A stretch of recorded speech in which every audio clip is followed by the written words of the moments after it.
Ынтымақты елдің атынан, көп ұлтты Сарыөзен Шүйін елдің атынан, ветерандардың, ардагерлердің атынан,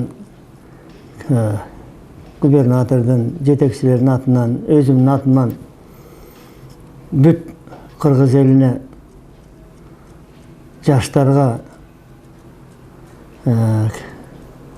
қайрылып келе жатқан 31 августтағы егемендүүлүк жылдың 30 жылдық мааракесіменен құттықтаймын. Бардық дубандарда, бардық райондарда ушу биздин чүйдөгүдөй, Сарыөзөндөгүдөй ынтымак болсун, биримдик болсун, иштеш керек, мээнеткеч болуш керек.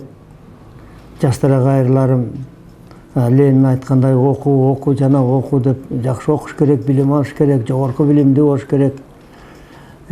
Баарыңарга келе жаткан ошол чоң майрам, чоң маараке кут болсун, өмүрлүү болгула, ден соолукта болгула, баарыңарга жакшылыктын баарын каалайм.